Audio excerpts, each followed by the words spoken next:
Good evening and welcome to another edition of Diversity and Equity in Education. I am the Diva D from Carved Out Divas.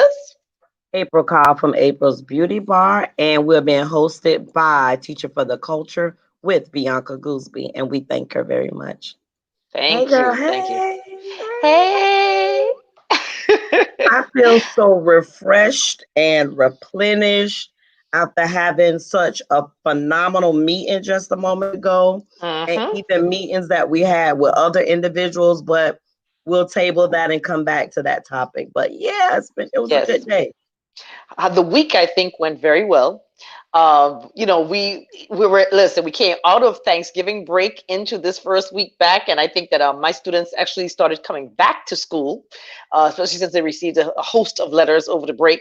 And I think that they're more positive right now about what's going on. But I really wanted to make sure that they understood the importance of attending the Zoom sessions and because a lot of them got the wind of the fact that there's no exam. So in their mind, no exam means, oh, I don't have to focus on school. Well, let's clarify something for parents right now.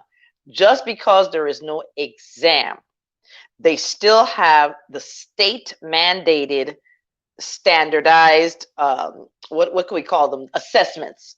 All right, so reminiscent of the FCAT, the FSA, our students are doing it on Achieve 3000. So they still have to take a battery of tests that assesses what they know, assesses their progress or lack thereof. So that means that school is still in session. It does not, it's not that, okay, well, it's a free for all now, I don't have an exam. No, we what our concern is as teachers is, we're when the results come out, we're either going to see stagnation, lack of growth, or growth. Okay, so it's going to be one of three ways. And we because remember, from March to, was it August, there was nothing going on. We had some refresh, what do you call the we just went over standards. Since we knew there were no exams back then, we just went over standards over and over again. Let's get this, hit these standards, hit these standards. But being that there's a large number of kids who are not attending classes on a regular basis, so some of them just show minimal effort, they're not doing the greatest on online, or they don't have access to online stuff. When these assessments take place, I'm not sure what we're going to see in the end result. I just know, let's just say I'm already prepared for the fact that my numbers are not going to look like what they did back in 2019. I agree with you totally. I know that even though we are not the district is not going to be administering the midterm exam, I am going to be continuing with administering something that looks like a midterm exam, so I can see if my students are capable of addressing their level of demonstrating their level of competency on the collection of what they've learned within the standards from August to December. So it's important to highlight that for me so that I can see, hey, are y'all learning anything or not? Mm-hmm. So I'm going to put something together, definitely not to the extent of the 60 question exam that they normally take with the district, probably no more than like about 30 questions. So that they can too understand that it's important to constantly be reflective on your growth or the lack thereof. So I agree with you. Absolutely. The with in terms of reflection, that's a great word. R for reflection. That should be today's word, okay? Because I'm telling you, our if the kids aren't reflecting, and this is for everybody too, parents to reflect, administration, teachers, students, they need to reflect on their growth or lack thereof. If you're saying to yourself, I really don't get this. I am aging. I'm getting older. I was 12. I'm 13. I'm still not processing this material. Next year I'm gonna be 14, and I've lost an entire year of school. How well do I think I'm going to do when I get to high school? So to constantly reflect on what you're doing is so important. Parents, now listen to what I just said. Your child may be 12 right now, and from 12 to 13, that's a school year that's practically lost. I was looking at an article on CNN that said, this is going to be an entire generation of kids who are going to be at least 2 to 3 grade levels behind. By the time they actually cross that stage, they might be 2 to 3 grade levels behind, even though they physically got a piece of paper that says they graduated. But you might be walking across the stage as a ninth grader. even though you're in 12th grade. And Go let's ahead. look at that even further. Let's look at the fact that some of our students, when they graduate, based upon their current level of understanding of whatever, the content that they went through K through 12, they're graduating before all of this 2 to 3 grade level behind. So I want us to think about that. Where does that really place them? Where does that really place them? At that point, like 3 to 4 grade levels behind. So yeah, and we're not going to talk about those soft skills that colleges continue to say that our students do not enter with, meaning the basic communication skills, the effective listening, yeah. But anyway, that's a whole other topic. But yeah. You're right. So look at it from my perspective as a reading teacher. All right, I have a kid that comes into my class. When they tested as a fourth grade with their Lexile level. This child is in 7th grade. Okay, now you're in 4th grade. You can comprehend as a 4th grader in the 7th grade. By the time, and remember, school gets harder. It doesn't get easier as you go by. Now 8th grade has come. 9th grade, 10th grade, all the way to 12th. If you're stuck, say they barely push it to a 6th grade reading level. By the time they walk across the stage, that's their comprehension level. That's what they understand, which means that when they walk out and they go into the workforce, now you understand why McDonald's has pictures on their keyboard, on the cashier, on the cash register? Pictures. Because if you got a 6th grade comprehension level, that's about it. You can't put complex instructions on there. Pictures is what you understand. So I need you to process it from a real world perspective, because a lot of the businesses right now that are being closed due to COVID, and we see that California right now is getting ready to shut down again, like a massive shutdown. The whole state is getting ready to shut down. So you see, when they're getting ready to hire people again, what skill set are they bringing to employment? That's the scary part that we need to think about. Right, I agree totally. And there's a big difference between the ability to read and comprehension. And I think there's a lot of misconceptions around that. Comprehension is totally indifferent than just the ability to read, which basically pronounce words. A lot of kids can pronounce words, but they're not comprehending what they read. I'm no reading teacher, but I remember my son struggling with that a lot. And one of my twins did initially, but we kind of worked on it to a place to, while you're reading, you got to be capable of understanding what you're reading along the way by processing it, like while you, anyway. We got that skill from Auntie Didi. Move on. Exactly. Because it's challenging. So, because if they go on with that for their entire elementary years, it's almost like impossible to retrain them mentally to be able to, understand the importance of comprehension. Not saying it can't be done. It's just it's challenging. It's been very, very challenging, because I see a lot of my 6th grade students like struggle big time. I'm saying divide, division, separate, break apart. Like the word division don't mean all of that to them. Divide don't mean all of that to them. So when they see the word divide, they just know divide. Then they go and do the adding versus anyway. I'm like, exactly. There's a breakdown. Like when and I get that, because when they say things like draw a conclusion, some kids will actually think you mean to draw something on a paper. Right. And so they're not even understanding the words in context. So this is what understand. This is why parents are really need to get this point. If you hear your child reading, it does not mean that they understood what they read. That's why in my reading class, I chunk everything. You ever look at kids and you give kids a huge piece of paper? And this is the reason why also two parents don't want to read all of the 15 documents you sent at home from school. It's 20,000 words on a piece of paper. Correction. Right. Because it's like all this, why can't I just chunk it into 2 or 3 small paragraphs with some bold headings? This is what I need you to know. I need you to know point A, B, C, D, and I'm done. Because that's intimidating to children. So when your child is reading something to you, stop and ask them, what does that mean? That's the easiest thing to do when you're trying to figure out if your child really gets it. Just after they've read about 2 or 3 sentences, just stop and ask them, so what does that mean? And if they sit there and give you a blank look, they don't comprehend it. They just are really good at mimicking how it's supposed to sound. Yes. I totally agree. And that's what we noticed with one of the twins, like I said earlier on, that he was not processing any of it, not comprehending it. So it took a lot of time to begin having those conversations after he read the book. What did that mean? Right. What was the character doing? What do you think they were thinking at the time? To get that brain, constantly, in emotion to start saying, oh, that I'm processing this information. I understand what's going on. So yeah, like the words should start becoming like vivid parts of their imagination, while reading. Like I never understood the concept of people saying when I'm in a book, I can feel it. Like I'm almost in the book. Reading doesn't do that to me.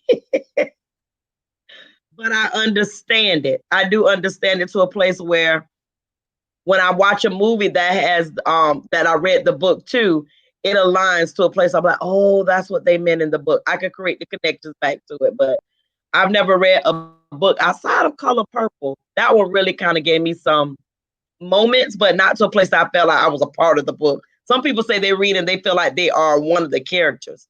And So I'm like, that's me. That's you. I know. I don't know how That's you me. do that. I definitely am into the book, like where I know. That's what I try to explain to the kids. I said, you got to disconnect from a picture that's created already for you, and you're creating your own picture as you're reading. And so now you're the character, and put yourself in the character's shoes and stop and talk. And what if you were the character? Like one of the activities I do with kids is that once we've read something and we learn who a character is, then put that character in other scenarios. That's how you truly know they understand a character. What if this character had to go to the principal's office? What if this character had to fix the dinner for their family? What if this character was in the other character's shoes? Now you can truly, when you start asking kids what they understand about the character, now you truly understand, okay, they do get it, or they don't get it at all. They have no clue what's going on. So that's, listen, reading, literature, comprehension. That's that. And we just go wrap it up by saying is super important. See, it's just a little bit of what we're talking about, but you see how important it is to life. If you're not reading and you're not comprehending what you read, it's going to affect every single path in your life. And this leads to leadership. Let's talk about school leadership. Okay, now listen. If your leadership is focused on that as well, and your leadership is saying, okay, we got to put we got to focus on literacy. We got to focus on discipline. We got to focus on just wherever they go, the staff will follow. Now, we say all that to say this. If your leadership is trying to create less problematic school, more higher morale, trying to do the best they can for the students, they should also understand the need to have not only diversified staff, but understanding that we have to address the biases that some teachers come with. So April, talk about that for a second. I don't know, give me the hot topics to talk about because I don't know how to sugarcoat some things.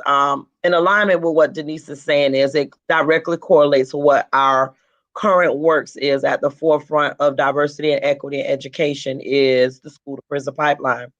The Sunshine Education Coalition came about out of that because we needed a place to address exactly what Denise is referencing.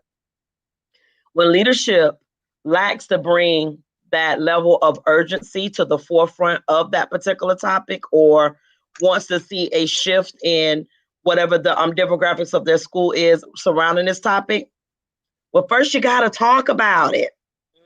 You got to be ready to have those tough conversations and address meaningful dialogue that is not going to be comfortable for everyone, and that's okay. The goal is for everyone to not be comfortable, because if so, the school would be ran perfectly.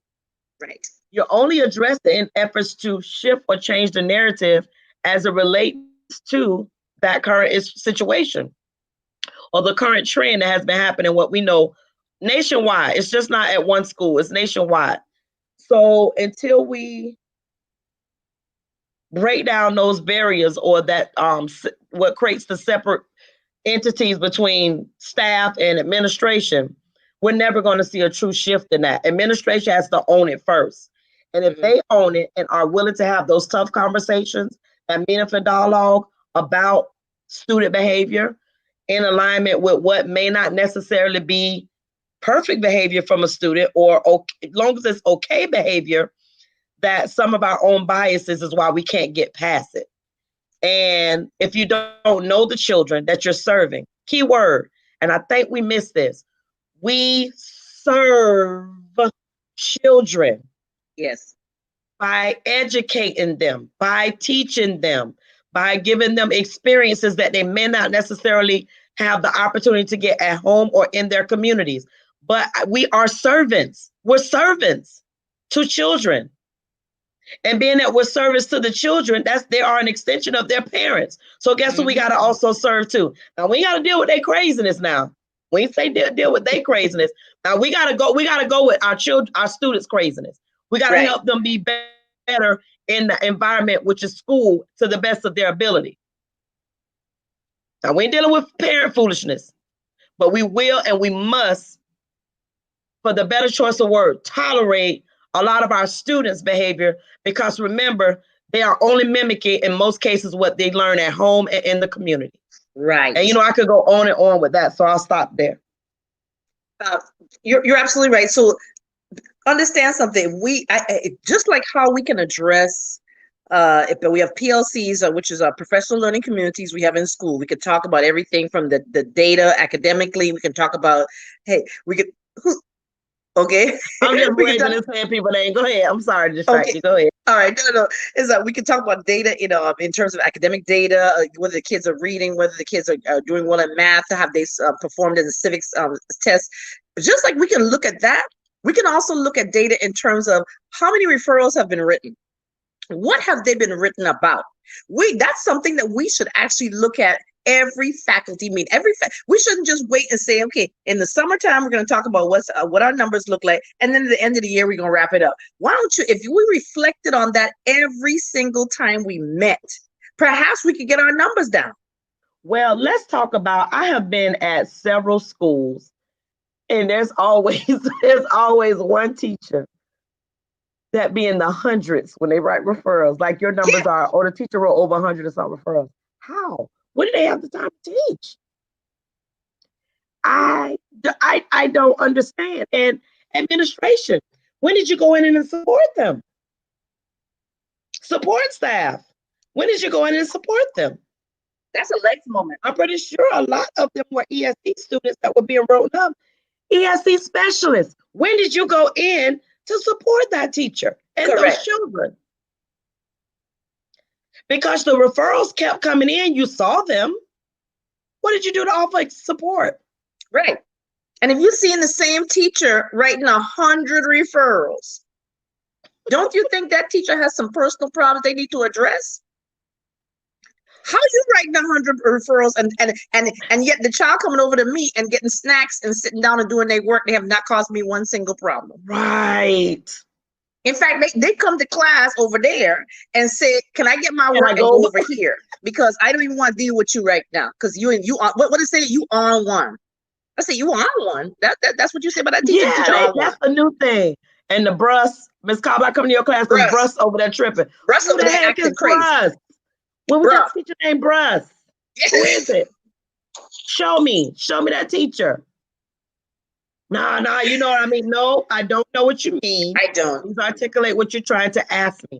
Now you could go over to that teacher, ask if you could come visit me today and come back with your assignment. Look, you know it's bad when you're not even on campus. Like me, I'm not even on campus every day, but when I'm on campus, I got about 4 or 5 in the room. I'm like, why y'all up in here with me? Why? Because Bruss over there, just bro over there, I can't deal with bro. Can I come through? Can I come through? Who is Bruss? And y'all know at one moment, the first time that was said to me, I was trying to figure out, I don't know that person. I didn't know what Bruss. I heard of bruh, but now they say Bruss. Right. I didn't know. Right. And I was like, it's a sub here today? No, it's called such and such. Oh, yeah, no, I don't know. No, you're not going to say that. Ain't no Bruss. We don't know who that is. Let's say hello to some people that are here. Okay. Ashley, Erica, Miss Jones, how you doing? That's who here with. That's the only people I can see. So I don't know why I don't have my other device, so I definitely can't see anybody. But hello, hey, everybody, you all, welcome. and welcome to the conversation. That's right. Add some comments. We're always welcome to see them and respond. Exactly. So understand something. Just if teachers also would address their personal biases, but this is something that just like when you quarterly have, you know, a refresher of the rules for the kids. You know, you have new students coming in all the time. Okay, well, every quarter you refresh the rules, go over it with the whole campus. You do the same thing with teachers. Okay, let's try to figure out why you had no referrals in August, but by the time we get to December, you got 100 and something. You only got 100 kids. How you got 150 referrals? It's It definitely everybody is got something that needs to be irritated. addressed quarterly. It definitely needs to be addressed quarterly. Like Right. that needs to be at the forefront of it so that the behaviors can be curbed, and also for some self-reflection from teachers. Right. Self-reflect. You got Yeah. to. Mm-hmm.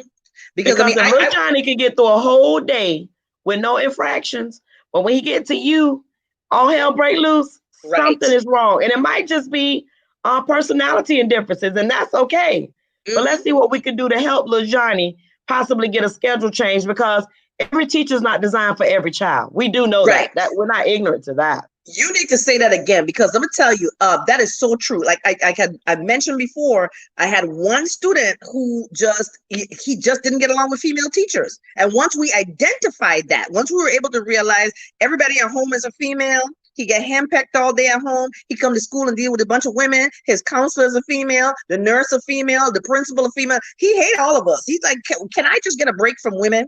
And once we were able to realize that, and start shifting the schedule to where he had more male teachers, behavior completely changed. He was like, I'm sick of these women irritating my life. And he was right. And his behavior changed. So that's where you got to study your class. That's another thing too. Are you paying attention to your kid? Do you open up the roster and start to look at the IEPs and the 504s and just look. Build a relationship with the kids. Even before you get to that part when you look at the document paperwork, look at it. Just say, okay, how you doing? One time I just looked at my homework and pulled addresses. I'm like, okay, everybody in this area is from East Tampa. All right, everybody stay, and I pulled a map. Everybody is within a 4-mile radius. All of them stay around here. So let me roll over here to the snacks over here and see where some of y'all hang out. You can't be scared to go in the communities your kids live in. Yes. You can't be scared to go in the communities your kids live in.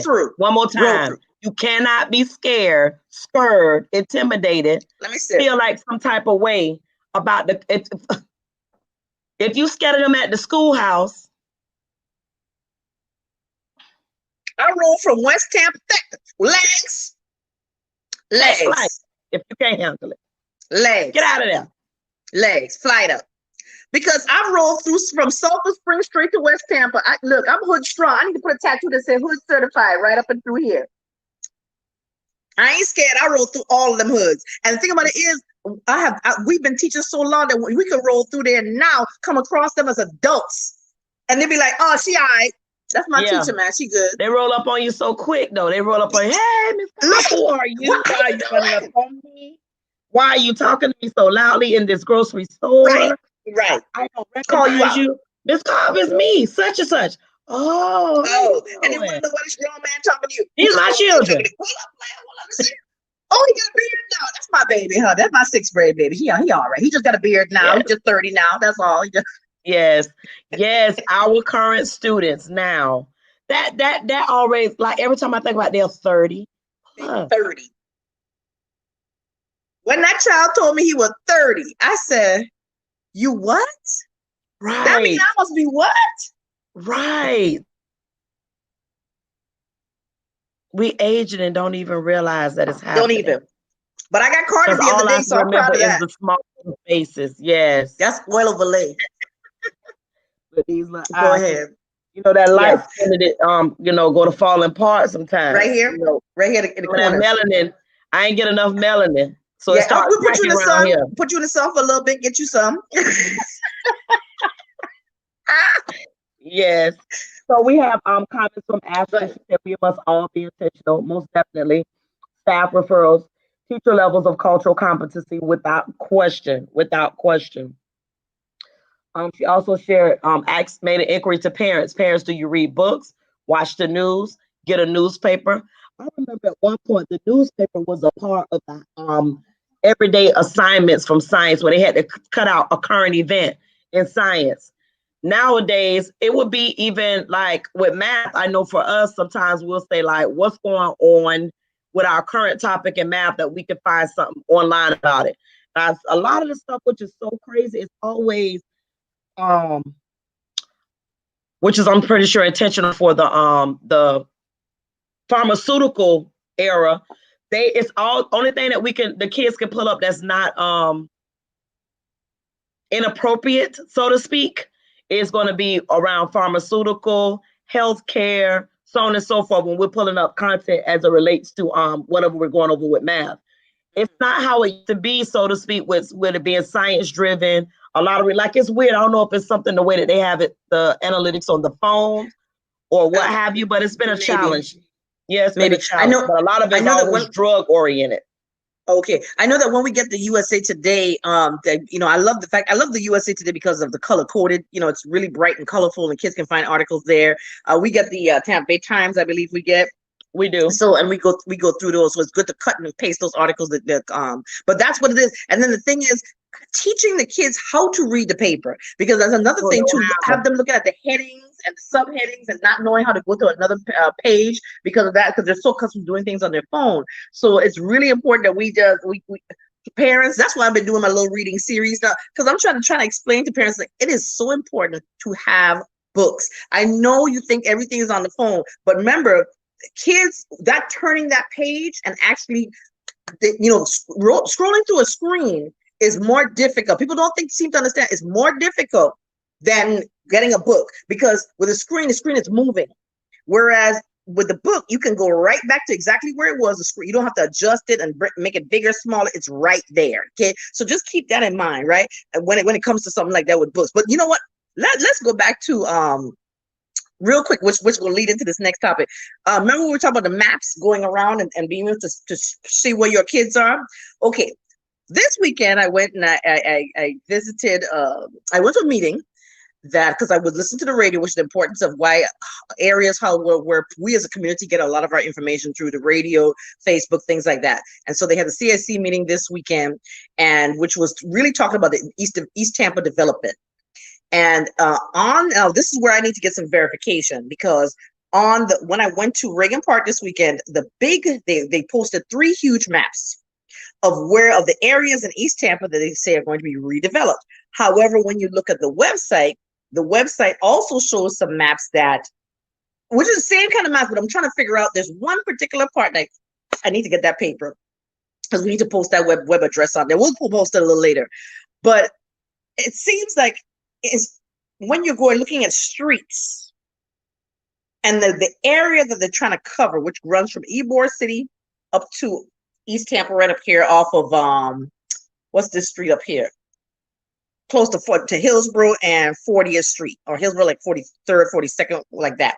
It seems that they cut out some key areas on the map. So it's as if to say they went in, but they cut off a piece of a residential neighborhood. But also, one thing that was very startling that we looked at on that map, there was a code or a legend in the corner of the map that told us like what different areas were, what's residential, what's business, what is parks and things like that. And the area in green was supposed to be, parks or recreation. We found more cemeteries and more vacant land that was coded recreational. How to make my mentality feel? What about the kids? That messed me up last night when I saw that, because in the area that they have zoned off is primarily residential and commercial. And when it came to identifying true parks that are functional right now, it was so small to where it was like, and we wonder why these kids are going crazy in these communities. They don't have nothing to do. Cell phones are basically at the forefront of, challenging them on a day-to-day basis of what level of influence or how many likes they can get for a TikTok video. Because there is nothing to do.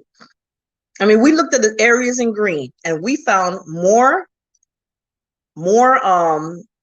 cemeteries and more just vacant plots of land. And we found one park. Was it one park we found or 2? I think it was one park, right? And we're just like in the area that it covered from across Hillsborough, Ybor going forward all the way down. We're like, what? Mhm. So now, And one of the things that we need to know is was the ledger clear for us to, like, we don't know if it, based on how we read it, it just didn't make sense. Because we know for a fact there are more parks. Because I think the one that we could read was the Williams Park, but we could not noticeably see Woodland Terrace or Fair Oaks. And we know those parks exist, but we just, I don't know, maybe we just couldn't read it properly. And if we didn't, then that means that other individuals probably couldn't as well. So it definitely needs to be revisited. Erica Botfield says, good evening. I'm a mom of 2 e-learners. Bless you. You are the secondary teacher. You are the second teacher on staff. Unpaid, unfortunately. One in 9th at Plant and one in 5th at Del Mabry. Thank you for your smiles and humor tonight. You appreciate it. Oh, thank you very much. Thank you. Thank you. Look, we try. We try. We are known as the disgruntled teachers in Hillsborough County. We're just disgruntled. But we don't need to all be. The time, though, in most cases. We'll try to make nothing up. Let's call it, we disgruntled for the kids. That's what we are. Yes. Disgruntled for the kids. We want what's best for the babies. That's what we want. So basically, so listen, I'm real curious about this East Tampa development, especially based on the fact that, you know, if you're pulling it from tax dollars, we know that this area is not a wealthy, affluent area. So how much money are you pulling? And then, you know, because 3 things I see that we really need. One, we need definitely, let's turn some of these green spaces into areas where children can thrive. They need rec centers. They need places where they can grow, learning centers, things like that. Second, this is a food desert. Have y'all looked around? Let's pick 5 random ones: Pizza Hut, McDonald's, Burger King, Wendy's, Popeyes, Churches. I mean, the list go on. We wonder why they get older and why there's disparity in the health. Healthcare. Well, if they had eaten a little bit, okay, I'm not gonna say that because what you put in is what. And it is like I'm judging people. No, I'm not. I'm just saying that I think if more grocery stores, or because we have the fresh food market, but most of our children, they don't want it because they've not eaten enough of it. Right. They have not acquired a taste for, you know, healthy food. Mm-hmm. So it's a food desert. Night. But look. Microwave Caesar's dinner. Pizza. Caesar Pizza, $5. Yes. There's some kids that don't have never had like utensils. They told me that in my house I don't have utensils, we don't have plates, we don't have dishes because I eat fast food every day. And it's not. Hold on. You gotta slow down when you say that. If I challenge any educator on here or anybody that work in the school system that have a body of students that they can ask this question. How many of you all sit down at the dinner table to eat together, or just at the dinner table in general? And how many of you all are eating off of either paper plates every time or out of a bag? Mm-hmm. And that right there could bring some, you know, true awareness about the indifferences of what we see on TV or in our households that are things that just don't happen in certain communities. It just doesn't. Right. And I know we eat off of paper plates for laziness. Well, we want to try to wash all them dishes. Yeah. Because them twins will walk with a new cup and a new plate all day. However, they sit at the table and to eat together and so on and so forth. But unjokingly, there are a lot of kids that a napkin and whatever they're eating out of the bag is what they consist of. This is dinner time. Mm-hmm. So even at school, if you go in the cafeteria at certain schools, you'll notice that they don't even eat with the fork or nothing unless it's a mashed potato or something that's going to get on their hands to where they know that they need those particular utensils, but they wouldn't, necessarily eat with them if like the fruit, like it might be pineapples. You'll see them dig their hands in and just eat it. So it might just be kiddie stuff, but I'll be in the cafeteria just looking at certain stuff like, now, why didn't they pick up the fork and eat that? Mm-hmm. Why did you not realize that the calzone was hot?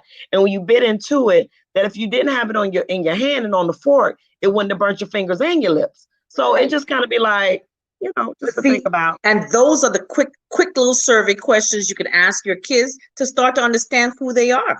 Quick question. So Erica says, I'm disgruntled and I don't even have an education degree. Gretchen got her mask on and her headgear. We see you, girl. All right. I should say so alarming. It is.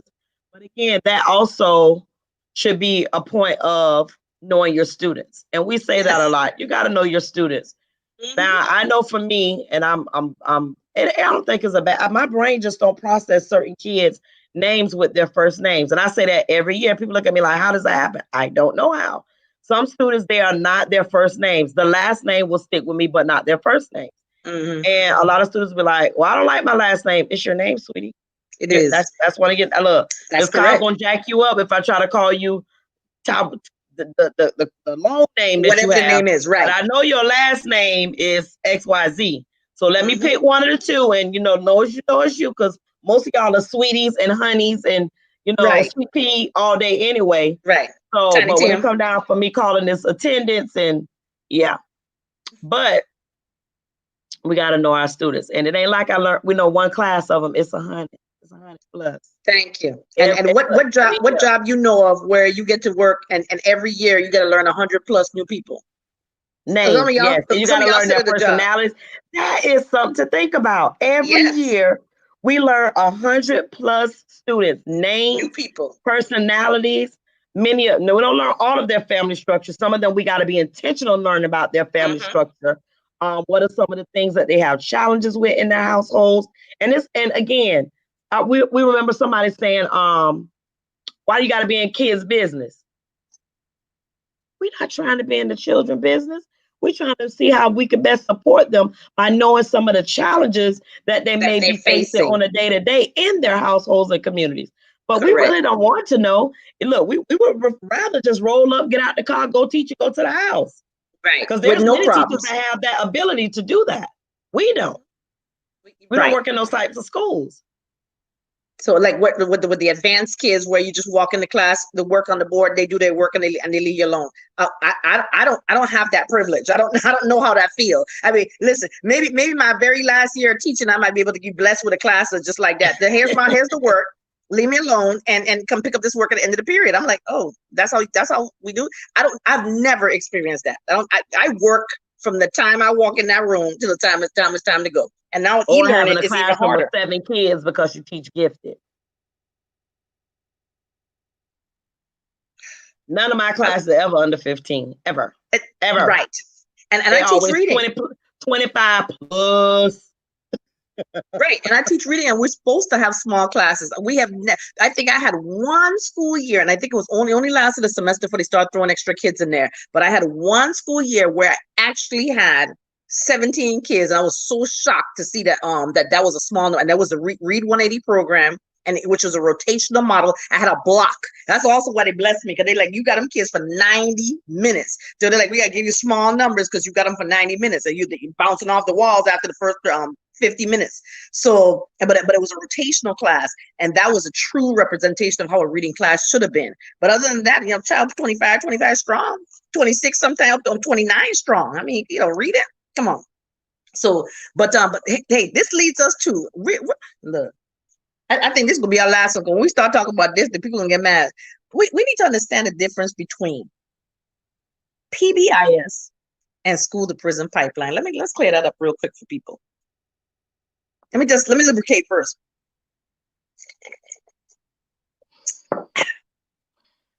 Let me explain to what that is. Positive behavioral instructional support.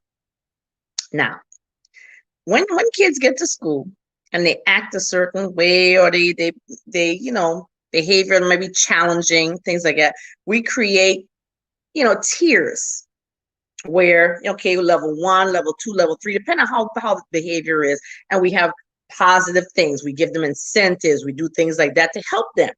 Okay, some may be successful, some may be not. So we'll move on to the next thing. That is a totally different thing from school to prison pipeline. School to prison pipeline means there is a series of a combined series of events, people, situations that cause a child to end up having to head right into that prison situation. And this is so outside PBS, because clearly PBIS didn't work with this child. This child has come across so many things from biased teachers, from interactions with law enforcement, from having issues in the community, from every possible thing that's possibly happened, and then within their own home situation, to now, okay, hey, now we eventually end up in front of the state attorney's office, and now I'm getting locked up. Now I'm getting tried as an adult. One thing don't have nothing to do with the other. These are totally different things. And I think just so we can clarify the misconception possibly with that, school to prison pipeline is not when a police officer or officers or whomever, stated whoever, goes into the school and just arrests kids. That's not what school to prison pipeline is.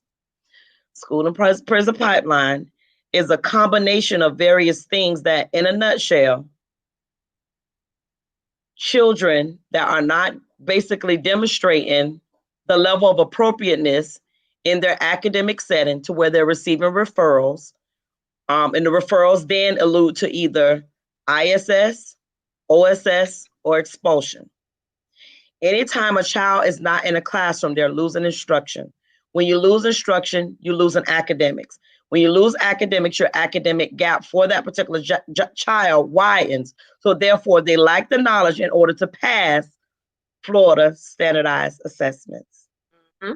When they're not capable of passing their standardized assessments or any assessments that's possibly even district driven, then therefore they're not demonstrating academic growth. No academic growth does not just is magically going to allude to you just getting a diploma, a standard diploma. It's not just going to magically happen.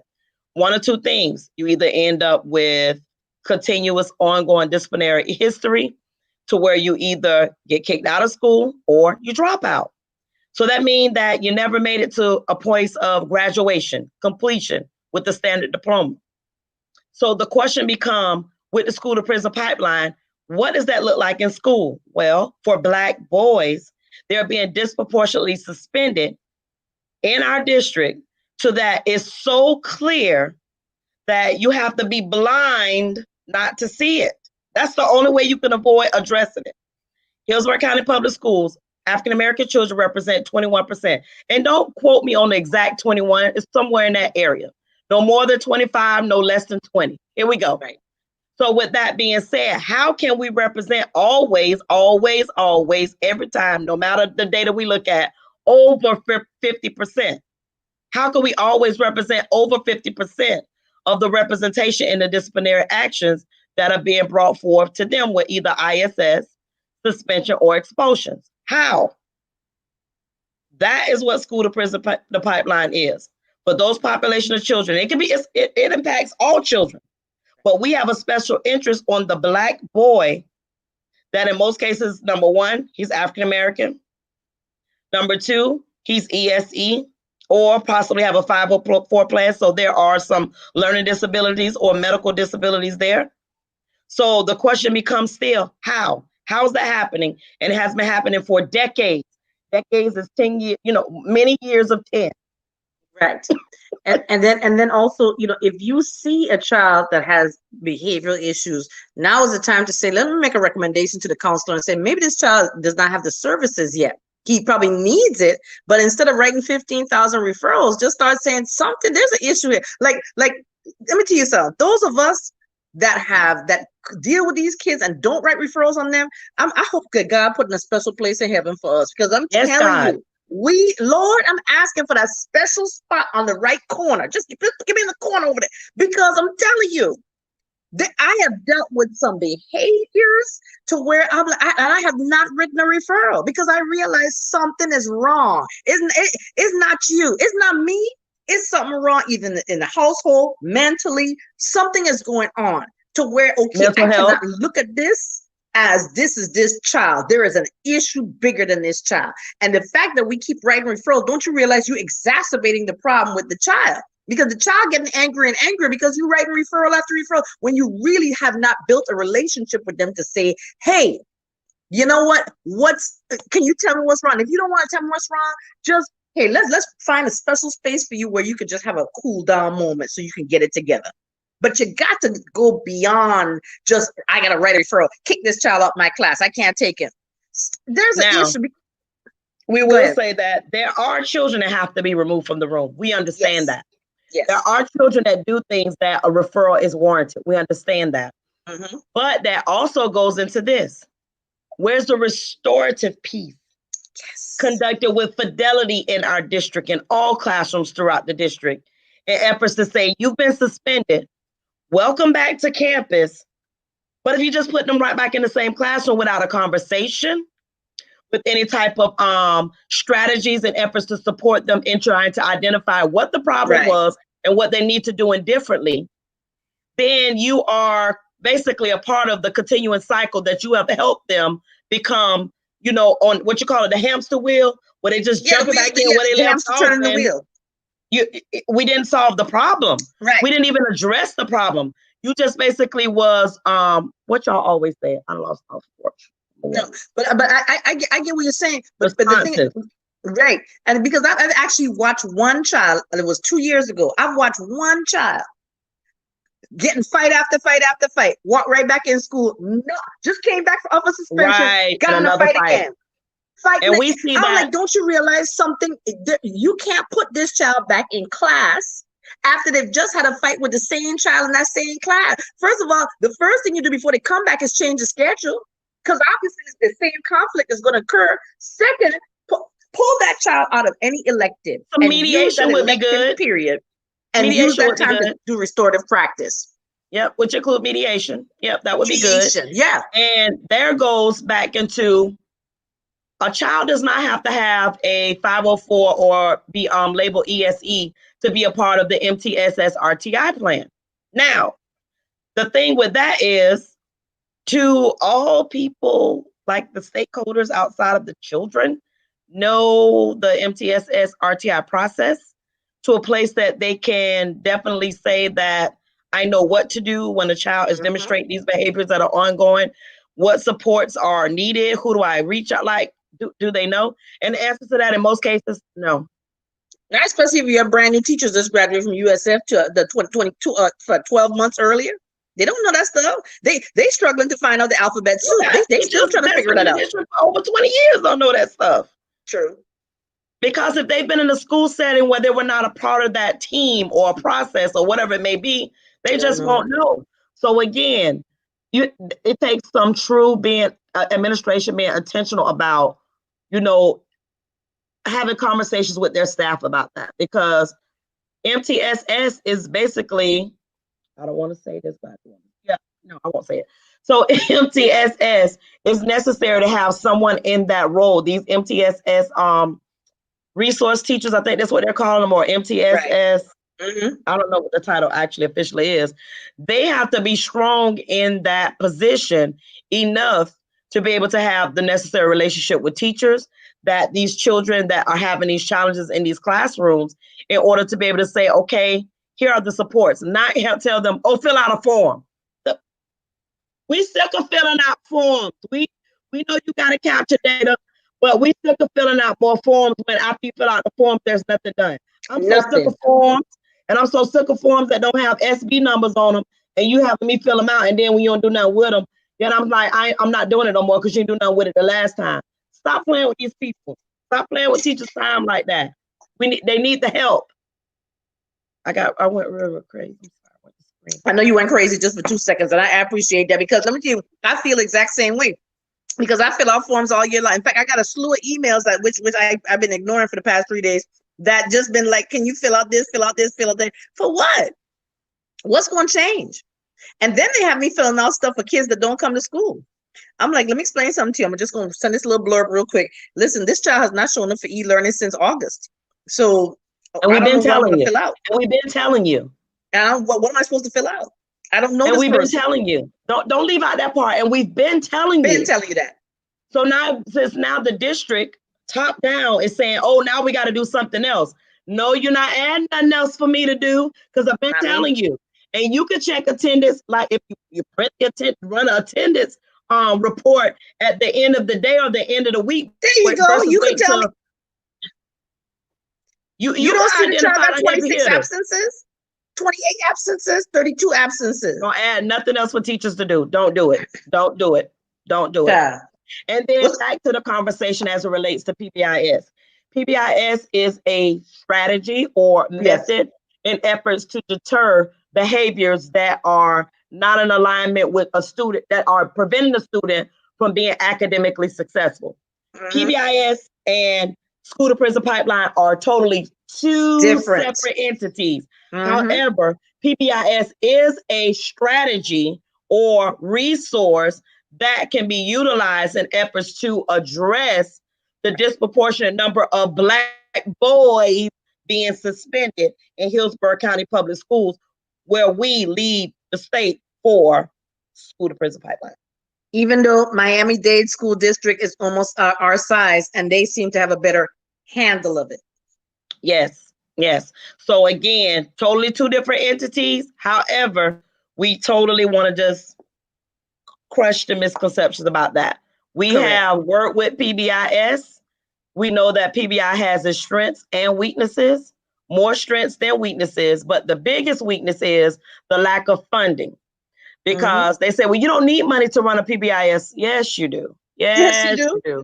The ones that are funded driven, meaning that they can buy things that the kids really are going to want to possibly try to earn, then it requires money. It requires corporate sponsorships in order for those items to be put in place.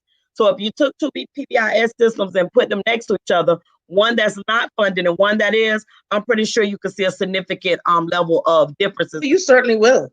You certainly will do that. So, but yes, we are fully aware of PBIS.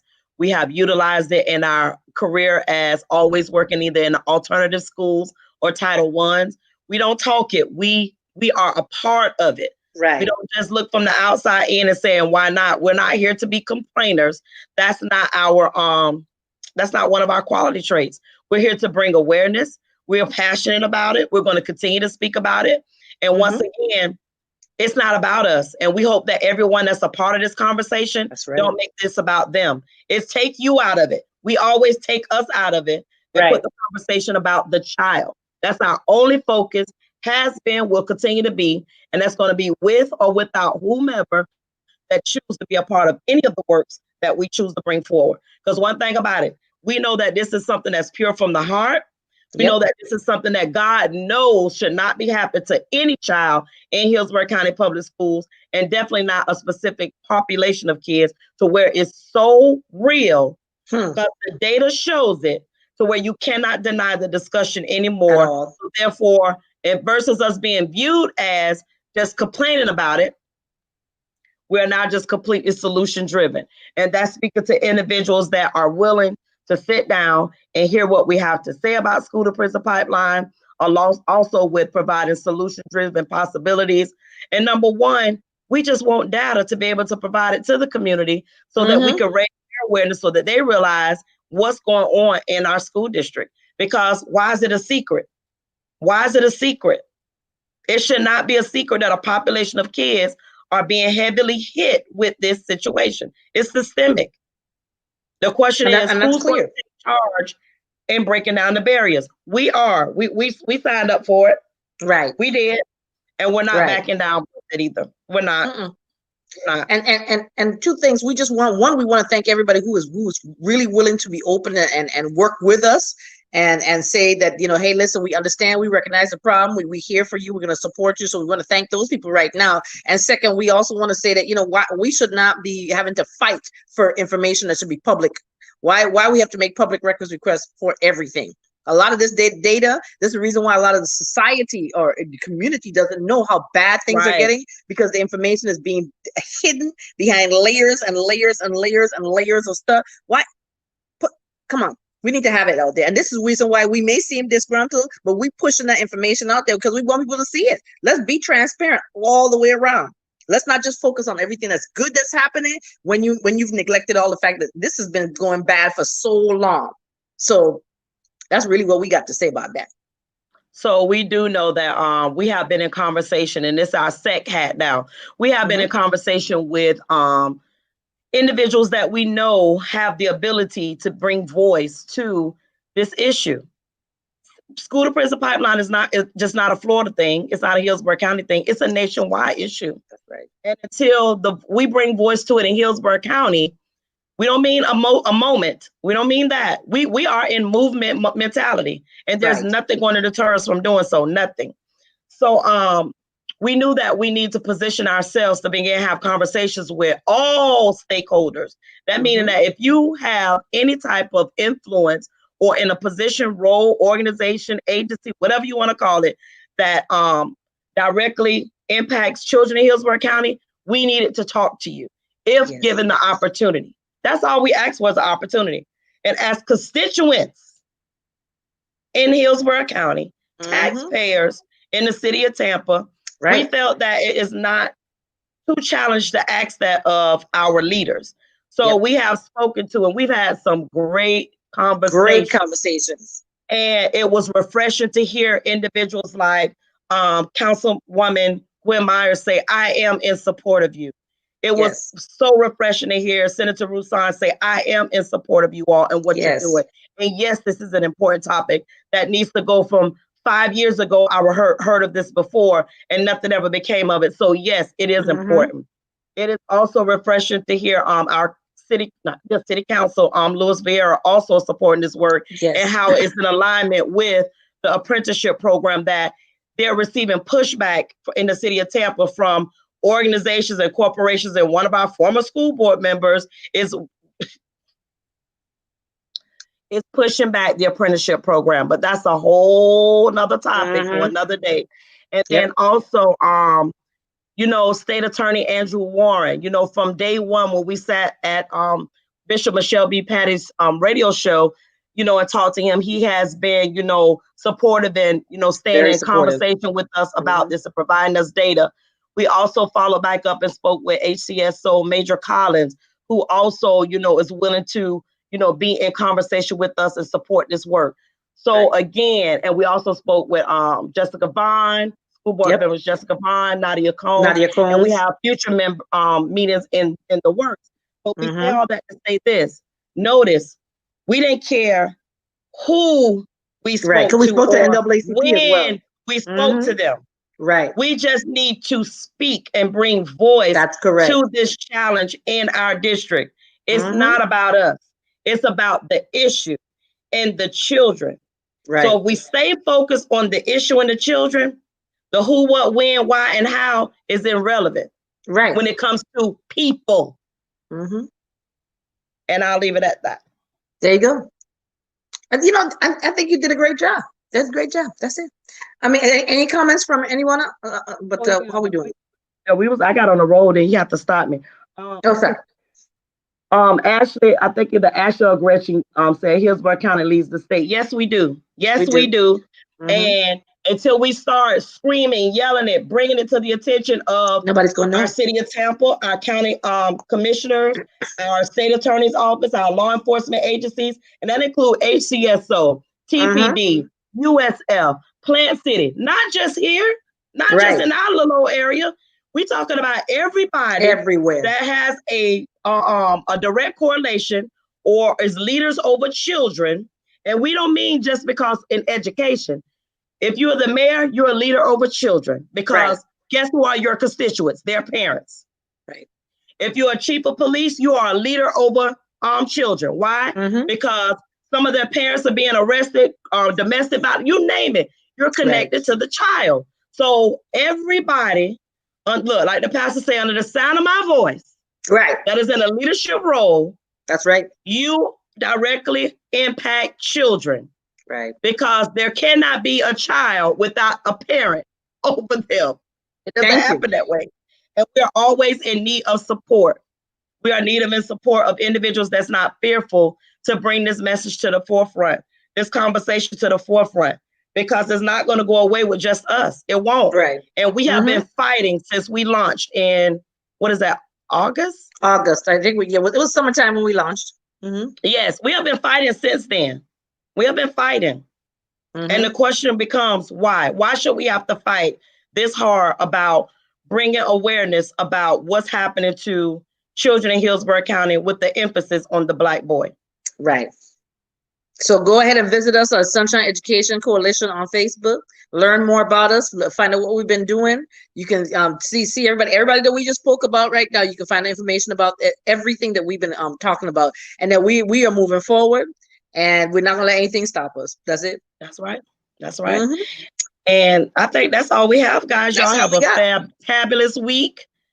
We about this work. So if you're about to work, join us. If not, go find somebody to play with. Right. Good night. Bye.